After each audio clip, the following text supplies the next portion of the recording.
नमस्कार, जय हिंद, जय भारत।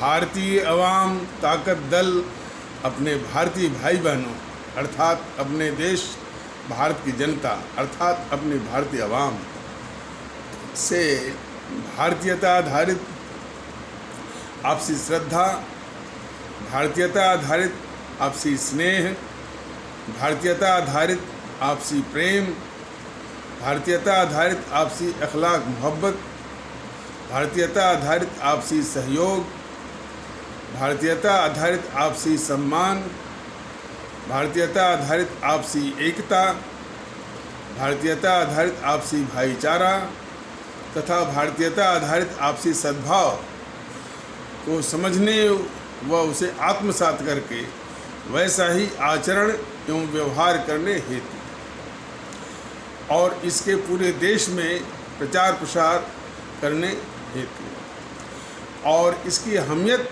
और महत्व को प्रत्येक देशवासी को समझाकर उसे अपनाते हुए वैसा ही आचरण एवं व्यवहार करने हेतु और प्रत्येक देशवासी को अपना ही भारतीय भाई बहन मानकर, समझकर, अपनाकर उनके साथ वैसा ही आचरण एवं व्यवहार करने हेतु सतत, सदैव और हमेशा अदब के साथ, आदर के साथ अर्ज करता है, विनती करता है। पिछले किसी एपिसोड में जैसा कि बताया गया था कि ये जो कहा शुरुआती में ये भारतीयता आधारित श्रद्धा, स्नेह, प्रेम, भाईचारा, सद्भाव की बात जो है बार बार जो कही जाती है, किसी को ये बार बार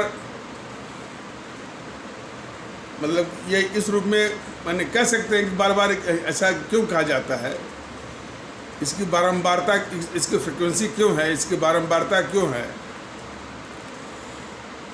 और ये मोनोटोनस और एक ही रस का है, इसमें कोई रस नहीं है। इस तरह की बात कुछ लोग सोच भी सकते हैं और कुछ लोग या आरोप भी वो लगा सकते हैं। भारतीय अवाम ताकत दल का ये कहना है कि इंसान या मनुष्य जो है अपने व्यवहार और आचरण या आत्मा विचार आचरण व्यवहार को पवित्र करने के लिए ईश्वर का नाम लेता है ना, राम राम, भगवान भगवान, कृष्ण कृष्ण, शंकर शंकर, दुर्गा माता का अल्लाह अल्लाह और Waheguru Waheguru, God God God क्यों लेता है? कि अपनी आत्मा विचार और आचरण व्यवहार में पवित्रता है। उसी प्रकार जो भारत की आत्मा है, भारतीयता की आत्मा है, उसको पवित्र करने के लिए इस तरह का जाप जो बहुत जरूरी है कि भारतीयता आधारित सब कुछ होने की आवश्यकता है। श्रद्धा से लेकर के, स्नेह से लेकर के, प्रेम से लेकर के, अखलाक मोहब्बत से लेकर के और आपसी सहयोग, आपसी सम्मान, आपसी भाईचारा, आपसी एकता, आपसी सद्भाव, सब कुछ भारतीयता है। ये बार बार ये मंत्र का जाप इसलिए है कि भारतीयता की आत्मा उतना ही पवित्र होती जाए। तो इससे कोई मोनोटोनस मान करके एक रस मान करके इस दृष्टिकोण से देखा भी नहीं जाना चाहिए। यह उसी भारतीयता की आत्मा को पवित्र करने का एक जाप है, एक उनका नाम लेने के समान।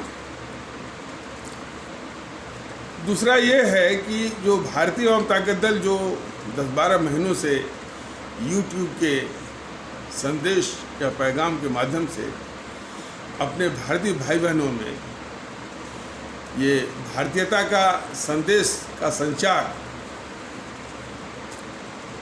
करने की जो ये मुहिम चला रहा है, इसकी कामयाबी आप लोगों के कंधे पर ही है। कैसे है कि आजकल काफ़ी छोटे बच्चे भी जो कि दर्जा 10-12 में पढ़ते हैं, वो भी सोशल मीडिया को चलाना जानते हैं। और जहाँ तक लिंक का सवाल है, यूट्यूब पर भारतीय अवाम ताकत दल, जो अंग्रेजी में जो स्पेलिंग लिखी गई है, इस पर जब आप देखेंगे तो थोड़ी सी टिपिकल माने स्पेलिंग है इसकी, BHAARATEEY भारतीय लिखा गया। अवाम AWAAM अवाम, ताकत TAAQAT ताकत और DAL दा। तो ये जो है इसी जो कोई भी यूट्यूब आप देखेंगे तो भारतीय अवाम ताकत दल की स्पेलिंग उसमें लिखी गई है। वही स्पेलिंग लिख करके यानी यूट्यूब में जो है टाइप करके आप सर्च मारेंगे तो सारे वीडियो आपको आ जाएंगे। और यही लिंक है और यही लिंक को आगे बढ़ाना है। ये भारतीयता की मुहिम के लिए हर एक हमारे भारतीय भाई बहन उसके वाहक बने, उसके स्वैच्छिक वाहक बने, उसके वॉलंटियर बने। तब इसकी सार्थकता आएगी, तब इसमें ताकत आएगी और तब इसकी उपयोगिता बढ़ती रहेगी। ये विनती है हमारे आदरणीय भारतीय भाई बहनों से कि सोशल मीडिया पर अधिक से अधिक इस संदेश का यानी यूट्यूब से उठा करके, चाहे आपका वो फेसबुक हो, चाहे आपका वो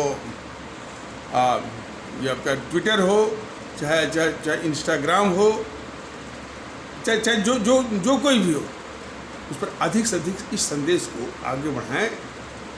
हमारे प्रत्येक भारतीय भाई बहन के पास ये संदेश पहुँचे और इसके महत्व को समझकर इसमें शरीक हों और भारतीयता के माहौल को मजबूत बनाएं, ताकि जितनी भी ये समाज को तोड़ने वाली जो शक्तियां हैं, देश के अंदर जो तोड़ने वाली जो शक्तियां हैं और काफ़ी राजनीतिक दलों के वेश में हैं, उनको शिकस्त देने की ताकत बने। भारतीय एकता की मुखालफत वो शक्तियां जो कि राजनीतिक दलों के वेश में हैं, जैसे GNPC, गांधी नेहरू परिवार चांडाल चौकड़ी, या कांग्रेस जिसे आप लोग भूल भ्रम या गलतीवश कांग्रेस कह रहे हैं, GNPC, गांधी नेहरू परिवार चांडाल चौकड़ी काकस, और भारतीय जनता पार्टी, और काफ़ी कुछ अंश तक जो है ये वाम दल इत्यादि। तो इनमें ये भले ये अपने को एक दिखावटी करते हैं कि हम जनता की बात सुनते हैं और जनता के दुख दर्द के लिए जो है मेरी पार्टी है, ये सब उनका दिखावा है, लेकिन उनमें सामंतशाही दृष्टिकोण है। सामंतशाही माने कि हम जो है आम लोगों से अलग भी हैं, आम लोगों से ऊपर भी हैं, कानून से ऊपर भी हैं, और ऐसा वो व्यवहार भी करते हैं। तो जो ये भारतीय अवाम ताकत दल मुहिम चला रहा है कि सबके साथ एक ही समान भारतीयता का, अपनापन का और भारतीय भाईचारे का व्यवहार करना है, सबको गले से लगाना है, सबको सम्मान देना है, सबको प्रतिष्ठा देना है, किसी को नहीं छोड़ना, सबको गले लगाना है। जिसको दूर दूर तक ये बहुत दूर रखे हुए थे, क्या है कि ये चमार है तो हरिजन है तो ये मुसलमान है, ये बोल करके, हालांकि इन शब्दों का बिल्कुल परहेज है बोलने, इन शब्दों का इस्तेमाल करने का सख्त परहेज है भारतीय अवाम ताकत दल के परिवेश में, माहौल। लेकिन यही बोल करके वो दूरी बनाए रखे हुए थे, वैसा उनका व्यवहार भी था। और वैसी पार्टियां हैं, वो पार्टियां, वो राजनीतिक दल, उनके मस्तिष्क में ये भय है कि जिस वक्त ये सबको गले लगाया जाएगा, सबको एक साथ लिया जाएगा, पूरी एकता सब में स्थापित की जाएगी, तो जो उनका सामंतशाही साम्राज्य है क्या होगा उसका। और दूसरा, समाज में भेद विभेद, तनाव, नफरत के आधार पर जो उनकी राजनीति जो जो जो जो चलाई जा रही है, सत्ता और वोट की जो साजिश की जा रही है, उस साजिश का क्या होगा, यही चिंता उनको सता रही है। इसीलिए अभी वो खास करके ये जेएनपीसी, गांधी नेहरू परिवार, चांडाल चौकड़ी काकस के लोग और भारतीय जनता पार्टी के लोग जो है अपने छुट भाइयों, खास करके गुंडा मवालियों को भेज करके धमकी, गाली गलौज के द्वारा जो है इसको दिन प्रतिदिन इसको धमकाने में लगे।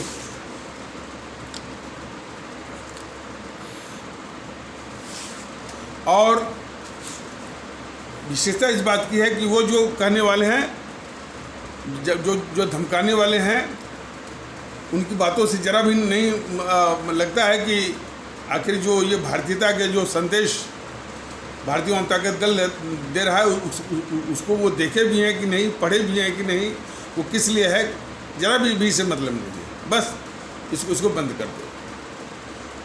उन जो इन पार्टियों के सिखाए पढ़ाए गुंडा मवाली जो आते हैं, बस ये कहते हैं कि मैंने इस यूट्यूब के अभियान को बंद कर दो, बस यही कहते हैं।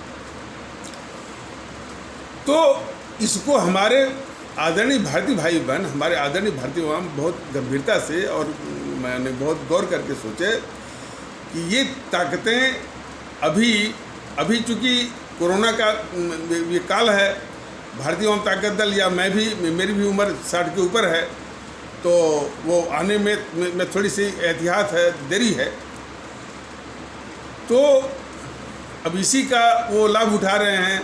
अब उनके पास तो माने अपार संसाधन है, सब कुछ है, और भारतीय आवाम ताकत दल को संसाधन जुटाना है, कोरोना का भी ध्यान रखना है अपने कार्यकर्ताओं के लिए भी और स्वयं के लिए भी।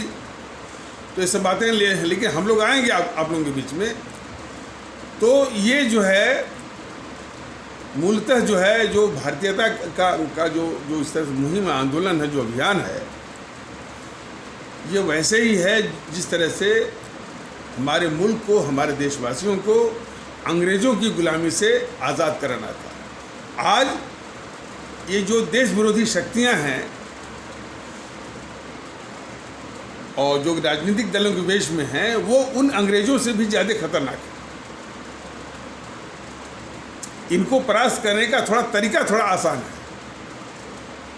आसान ये है कि इनको मतपेटी के द्वारा इनको परास्त किया जा सकता है, लेकिन उसमें भी एक बाधा है।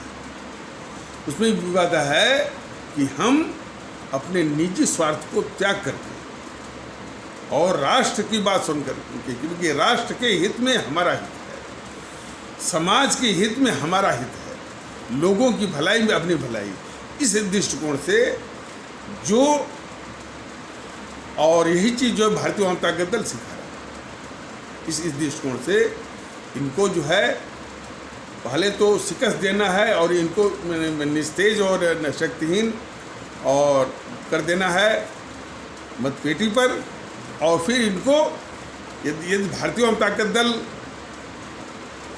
की हुकूमत आती है तो ऐसी शक्तियाँ जो भारत के माहौल को ख़राब कर रही हैं और भारत की सोच की जो जड़ है उसको काट रही हैं, तो उनको और जिनको भारत की पावन धरती से समाप्त करना नितांत आवश्यक है, वो उनको नष्ट में नाबूद करेगा। जरा कल्पना करिए कि किस तरह के माहौल की ज़रूरत है और किस तरह के माहौल ये सब बनाए हुए हैं। माहौल इस तरह की ज़रूरत है कि पूरे देश में यदि भारत राष्ट्र को मजबूत करना है और सभी देशवासियों को भारतीय नागरिक के रूप में उनको प्रतिष्ठित करना है, उनको इज्जत बख्शनी है, तो सिर्फ राष्ट्र की तो भारत राष्ट्र के विषय में बात होनी चाहिए। और भारत मुल्क हमारे लिए सर्वोच्च है, इसका ही आचरण व्यवहार और चर्चा होनी चाहिए। लेकिन एक जेएनपीसी पार्टी है, पार्टी तो नहीं है, मतलब एक ऐसा कुनबा है जो कि हालांकि उस जेएनपीसी का को मजबूत करने वाली जो आरएसएस है पीछे पीछे उसके, जेएनपीसी के पीछे पीछे उसको मजबूत करने वाली आरएसएस है। तो जेएनपीसी जो है वो अल्पसंख्यक बहुसंख्यक, ये भेद उसने किया। और खैर अब उसके शासनकाल में तो कितने दंगे हुए। उन दंगों में इसी जेएनपीसी के एजेंट थे हमारे भारतीय समाज का तबका है जिसको कहते हैं इस्लाम आस्था वाला भारतीय भाई बहनों के समाज। उसमें जो असामाजिक तत्व थे, कट्टरवादी तत्व, वही एजेंट थे इसके जेएनपीसी।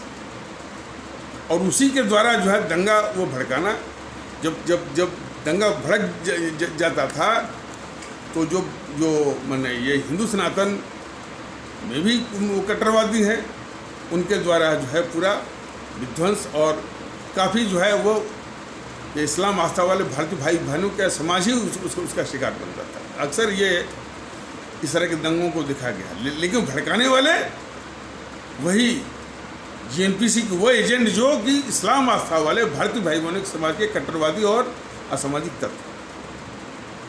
ये तो इनका ये चरित्र रहा। और फिर बोलते रहे कि इस देश के संसाधनों पर मुसलमानों का सबसे पहले हक है, और मैंने अल्पसंख्यक के हित दिखाने के चक्कर में उन्हें ये जो कट्टरवादी तत्व हैं, कट्टरवादी संगठन है, पीएफआई है, सिमी है, इसको इन्होंने वो खड़ा किया।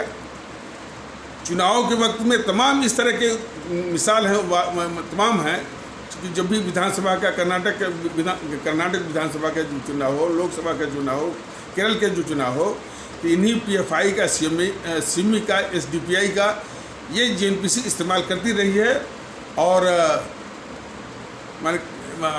ये पूरा देश जानता है कि जाकिर नाइक मूसा इस तरह के साथ जो है उसी जेएनपीसी के दिग्विजय के साथ फोटो भी मिलते हैं, तमाम बातें मिलती हैं। और पीएफआई अभी जो इस तरह से दंगा हुआ था देश में सीएए के नाम पर, कितनी भयंकर हिंसा हुई थी, तो पीएफआई ने विदेश से फंड मंगाया था वो हिंसा वो करवाने के लिए, अस्थिरता वो फैलाने के लिए। कितनी खतरनाक पीएफआई है। वो फंड मंगा करके फिर उसी जेएनपीसी को ही दिया था। एक तो वो प्रमाणित हो गया है कि उसको मिला था कपिल सिब्बल को। तो एक तो उसका मैंने सारी बातें यूट्यूब के माध्यम से उतनी संभव नहीं है, लेकिन उसका एक कुछ नमूना। और दूसरी ओर वो जो ये बीजेपी है, वो माने पीछे पीछे वो हिंदुत्व का, हिंदू राष्ट्र का ये अफीम जो है वो सुंघाती रहती है कि इसी में मस्त रहो। और फिर वो राम मंदिर का निर्माण, जिसके लिए हमारे जो वो सर्वोच्च न्यायालय का आदेश है भाई कि राम मंदिर जो है का स्थान वही है और उसको ट्रस्ट बनाएगा, लेकिन उसमें भी ये पार्टी घुस जाएगी, जाकर वहाँ वो पूजन वो करवाएगी। और उसका और जो है जो प्रधानमंत्री है तो उस पार्टी का, हालांकि प्रधानमंत्री तो पूरे देश के हैं, लेकिन जिस तरह से व्यवहार करते हैं मंदिरों में जाने का, लगता है कि किसी आस्था विशेष के ही वो प्रधानमंत्री है। वो इनके समर्थक कहते हैं कि प्रभु राम जो है वो भारत के प्रतीक है। बहुत ही गलत। प्रभु राम भारत के प्रतीक नहीं हैं, प्रभु राम भारत के प्रतीक नहीं हैं, प्रभु राम पूरे ब्रह्मांड और कायनात के प्रतीक हैं। उनकी महानता को ये बीजेपी वाले छोटा न करें। प्रभु राम पूरी ब्रह्मांड और पूरी कायनात के प्रतीक हैं। तो ये बोल करके कि भारत के प्रतीक हैं और मन में रहता है कि वो बीजेपी के प्रतीक हैं, इस तरह की साजिश बीजेपी ने की। तो जिस तरह से अल्लाह, गॉड, ये सभी लोग जो है पूरे चराचर जगत के प्रतीक हैं, प्रभु राम भी पूरे चराचर जगत, ब्रह्मांड और कायनात के प्रतीक हैं। तो ये तो स्वार्थी तत्व हैं कि उनको मैंने कुछ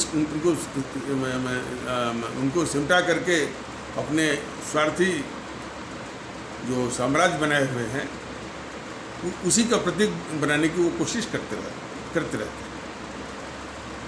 तो और फिर जिस तरह की चर्चाएं, अब देखिए, जिन्होंने मुल्क को आज़ाद कराया, हमारे राष्ट्रभक्त शिरोमणि नेताजी जी सुभाष चंद्र बोस, शहीद आजम भगत सिंह, अमर शहीद चंद्रशेखर आज़ाद, अमर शहीद अशफाकुल्ला, अमर शहीद खुदीराम बोस, अमर शहीद सुब्रमण्यम भारती, अमर शहीद श्रीमती रानी लक्ष्मीबाई, अमर शहीद श्रीमती रानी चंद्रिमा, अमर शहीद श्रीमती रानी गडेलू। इन अमर शहीदों ने इस मुल्क की आज़ादी की खातिर, हमारी आपकी आज़ादी की खातिर अपना सर्वस्व प्राण सहित भारत माता की बल वेदी पर न्यौछावर कर दिया। और जज्बा क्या था? हमारा देश हमारे लिए सब कुछ है। उसी जज्बे की आवश्यकता है।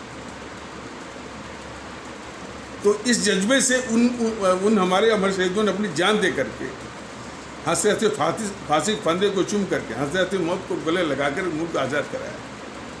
अब जब अंग्रेज चले गए तो फिर वही विभाजनकारी दिन रात टीवी चैनल पर हिंदू मुस्लिम हिंदू मुस्लिम हिंदू मुस्लिम। तो हमारे आदरणीय भारतीय भाई बहन समझें कि ये चैनल, जो टीवी चैनल वाले हैं, इस भारत समाज के सबसे बड़े शत्रु हैं। बस एक ही पैमाना माने कि जो भी चैनल और जो भी वक्ता हिंदू मुस्लिम करता है वो हमारे भारतीय समाज का, भारत के समाज का शत्रु है। जो भी पार्टी यानी जातिगत जात के आधार पर राजनीति चलाती है इस देश की शत्रु है। तो इस विचार से यदि आप परखेंगे, ध्यान देंगे, तो जितनी भी पार्टियां हैं, जीएनपीसी भी है, भारतीय जनता पार्टी भी है, जो कि जात का समीकरण लगाती है, और ये समाजवादी पार्टी भी है, बहुजन समाज पार्टी है, टीएमसी है, डीएमके, एआईएडीएमके, टीडीपी, शिवसेना, ये सभी जो है समाज में भेद विभेद, विध्वंस और तनाव, नफरत, इसी के आधार पर अपना वो नीति, स्वार्थ नीति, जिसको उन्हें राजनीति कर रखा है, चला रहा है। तो यह देश को मंजूर नहीं है। यही चीज़ हमारे हर एक भारतीय भाई बहन को समझने की आवश्यकता है। वो कदाप जो है Maratha pride, Telugu pride, Tamil pride ये छोड़ दें। सिर्फ प्राइड है तो एक ही प्राइड है, भारतीय प्राइड, भारतीय गर्व। कश्मीरियत बिल्कुल नहीं। अब हम क्या कहा जाए कि उसी राष्ट्रवाद चलाने वाले भारतीय जनता पार्टी के प्रवक्ता समित पात्रा के सामने ही आकर के कश्मीर से जो प्रवक्ता बोलते हैं कश्मीरियत, अब वो ये भी उदाहरण देते हैं कि जो वाजपेयी प्रधानमंत्री था वो भी कश्मीरियत की बात करता था। तो इसी से समझ जाए कि जो कश्मीरियत की बात करे, जो मराठा पावर की बात करे, जो बिहारी की बात करे, जो मैंने इसे दिल्ली और इस तरह से बंगाल प्राइड की बात करें, वह इस देश का शत्रु है।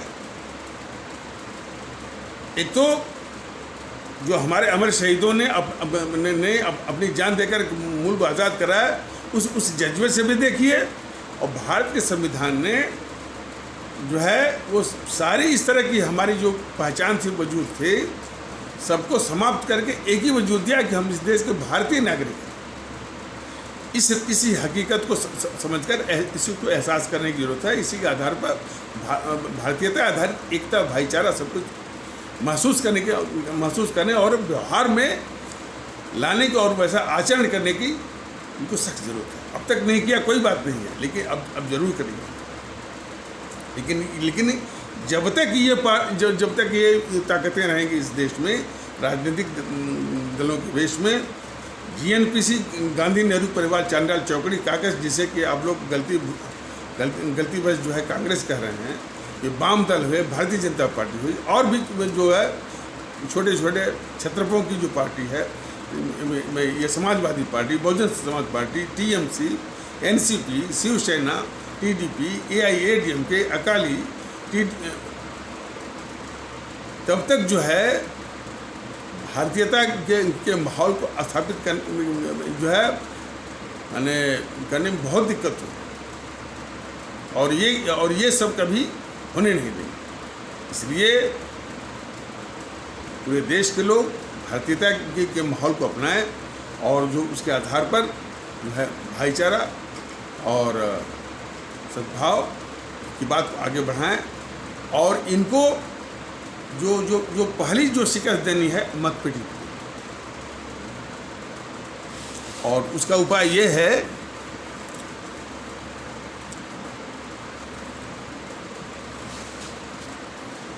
कि इसके जो पैगाम है, जो संदेश है YouTube के माध्यम से भारतीय जनता दल का, इसको सोशल मीडिया में अधिक से अधिक बढ़ाया जाए और कम से कम ये जन जन तक पहुँचे और लोग इसको समझें, इसको अपनाएं, इसको अपना ताकत बनाए, और जो है ये मुल्क की ताकत बने, इस देश की ताकत बने। बाकी जो घटनाएं तो इनके चरित्र को दिखाने के लिए होती हैं। जैसे ये खबर आई कि ये प्रवक्ता था ना GNPC का, राजीव त्यागी, उसके साथ मृत्यु हो गई वो हार्ट अटैक में। तो जो GNPC है जब सत्ता में रहती है तब तो सारी संस्थाओं को बंधक बनाना, इसे हमारे आम जनता को नारकीय जीवन देना, पूरा देश को बांट के रखना, और इस मुल्क के खिलाफ गद्दारी करना, सब सत्ता हथियाने के लिए वो इस देश के टुकड़े कर दिया और पाकिस्तान वो बनवा दिया। और एक विशेषता इसकी और है, देश में हिंसा हिंसा फैलवा करके लोगों को यानी मार काट करवा करके सत्ता ये सत्ता हथियाती आती रही है। देश के टुकड़े करवाए 1947 में तो नेहरू ने सत्ता हथियाई। हमारे 6000 सिख आस्था वाले भारतीय भाई बहनों का सरेआम कत्ल करवा करके तो ये उसका नाती ये राजीव जो है सत्ता हथियाया और कहा कि जब बड़ा पेड़ गिरता है तो धरती ये ऐसे हो। और उस इतने बड़े नरसंहार के अपराध को ढकने के लिए उसने क्या किया, वही सुप्रीम कोर्ट में जो उसका एजेंट था वो रंगनाथ मिश्रा, उसी का कमीशन बिठा करके सारा अपराध जो है GNPC वालों से हटा करके वो दिल्ली पुलिस पर डाल दिया और उसको मैंने इनाम के तौर पर उसको यानी जो है राज्यसभा का वो बना दिया सदस्य।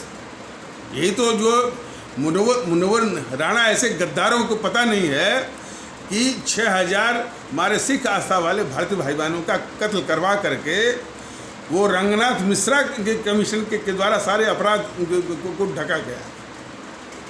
तब इस गद्दार मुनव्वर राणा को नहीं दिखा। अब वो जो है उनके वो रंजन गोगोई बोला है। अब ये थोड़ा विषय भटक जाएगा, लेकिन ये सब बहुत गद्दार किस्म के हैं सर। मुनव्वर राणा हुए, जावेद अख्तर हुए, ये नाम बदनाम करते हैं। ये हमारे जो अशफाकुल्ला जी हैं उनका नाम बदनाम करते हैं, हमारे जो अब्दुल हमीद हैं उनका नाम बदनाम करते हैं, APJ अब्दुल कलाम हैं या उनका नाम भी ये बदनाम करते हैं, मुनव्वर राणा जैसे। बस उनको मौके की ज़रूरत होती है।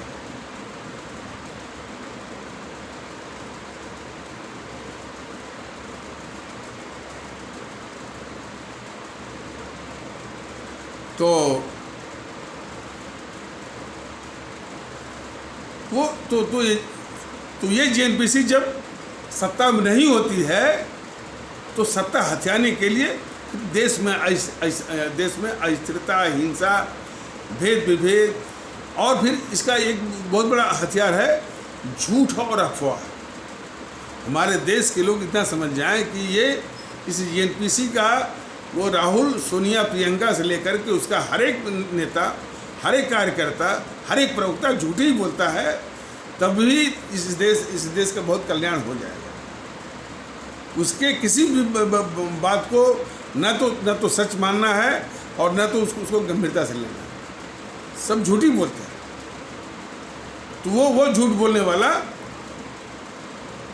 वो पता नहीं क्या वो FIR करवाया कि जो समित भाजपा के प्रवक्ताओं के साथ बहुत बहस होने के साथ, बहुत हार्ड टॉक होने के कारण, बहुत हीटेड एक्सचेंजेस होने के कारण उनका वो हार्ट अटैक हो गया। तो यह लोगों की लाशों पर ही जो है इनकी राजनीति चलती है। 25 से 30 लाख लोगों की लाश पर वो गद्दार नेहरू ने जो है सत्ता हथियाया। 6,000 हमारे सिख आस्था वाले भारतीय भाई बहनों की लाश पर ये राजीव जो है वो सत्ता हथियाया। ये सत्ता की वापसी जो है, जितने हमारे लोग मारे गए अभी हिंसा में, सत्ता हथियाने की साजिश कर रहे थे राहुल और सोनिया। तो लोगों की लाशों पर ही ये हमेशा ये JNPC ये सत्ता का खेल खेलती है, राजनीति करती है, चाहे वो लाश उसके खुद के पार्टी की हो या जनता की हो।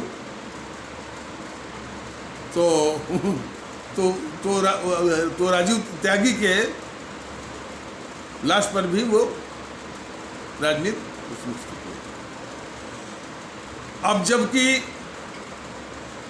इसका अस्तित्व समाप्त हो रहा है, देखिए अस्तित्व समाप्त हो रहा है मतलब कि अभी थोड़ा जन समर्थन से, लेकिन अभी भी है इसकी जड़ें इसकी हैं। समर्थन भले ये कम हुआ लेकिन जड़ें इसकी हैं।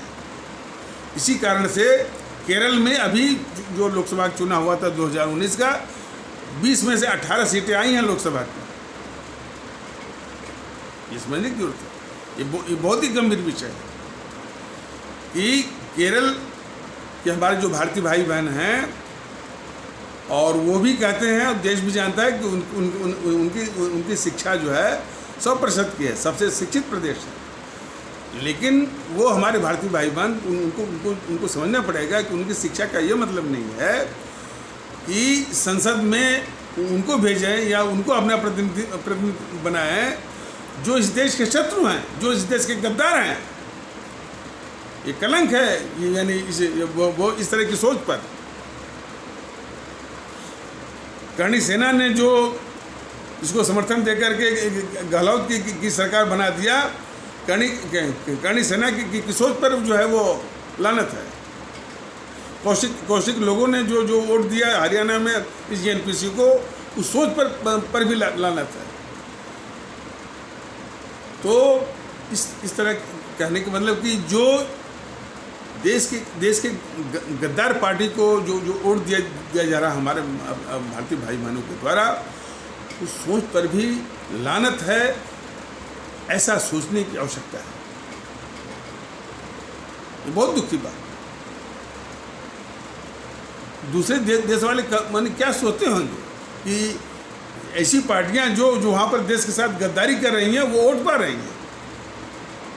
भारत तेरे टुकड़े होंगे ऐसे लोगों को टिकट मिलता है, और ऐसी पार्टियां भी जो है उनके कुछ MP जीत के आते हैं, कम्युनिस्टों के जीत के आते हैं, और कहीं कहीं उनकी सरकारें हैं, लोग क्या सोचते होंगे यानी इस देश भारत के विषय में। लेकिन अब समय बीत चुका। अब इन सारे जो देश विरोधी, देश के दुश्मनों को, समाज के दुश्मनों को, भारतीय समाज के दुश्मनों को पहचानना है और उनको शिकस्त देनी है मतपेटी पर। लेकिन उसके लिए भारतीयता का दृष्टिकोण अपनाइए, राष्ट्रभक्ति का दृष्टिकोण अपनाइए और भारतीयता के आधार पर प्रत्येक देशवासी से भारतीयता के आधार पर इखलाक, मोहब्बत, प्रेम, सद्भाव, भाईचारा का व्यवहार करिए। इसी की आवश्यकता है। तब जाकर के जब ये दृष्टिकोण हमारे भारतीय भाई बहन में होगा, बड़े आसानी से यानी इन देश के दुश्मनों को, देश के गद्दारों को, जो ये पार्टियां हैं, जीएनपीसी, वामदल और उसी प्रकार, और इन गद्दार पार्टियों की रक्षा करने वाले बीजेपी के लोग। अब बीजेपी की हालत तो और भी और भी दुष्टता का है। ये सरकार के रूप में मोदी जी और उनकी सरकार इन सारे देश के दुश्मनों की रक्षा कर रहे हैं और उल्टे जो है तमाम जो है उन्होंने एक ब्रिगेड तैयार कर रखी है। काफ़ी यूट्यूब पर वो बोला करते हैं, आरएसएन सिंह, फलाने सिंह और जो है पुष्पेंद्र कुलश्रेष्ठ और तमाम मनीष ठाकुर, डी के दुबे और हर्षवर्धन त्रिपाठी, इसे लोग तमाम जो है बस कुछ वर्णन करने के लिए, जीएनपीसी और वामपंथियों का उनके चरित्र का वर्णन करने के लिए। अरे भाई, जो इस देश की दुश्मन और गद्दार पार्टी है, तो उसके वर्णन करने से कुछ होगा? उन ऐसी शक्तियों को ठिकाने लगाने से होगा, उनको शक्तिहीन करने से होगा, उनको पंग करने से होगा, उनको नस्में नाबूद करने से देश को राहत मिलेगा। इन जो है जो उनकी ये ब्रिगेड लगी है सिर्फ उनके विषय में वर्णन सुनाने के लिए, उनका किस्सा सुनाने के लिए। किस्सा तो जब उनके विषय में सुनाया जाएगा तो वो जो शक्तियां हैं, एक तो जो सुनाने वाले भी हैं, कभी इनको देश का दुश्मन नहीं कहते हैं, कभी इनको देश का दुश्मन नहीं बताते हैं, कभी इनको गद्दार नहीं कहते हैं, कुछ सतही किस्म का वर्णन करते हैं।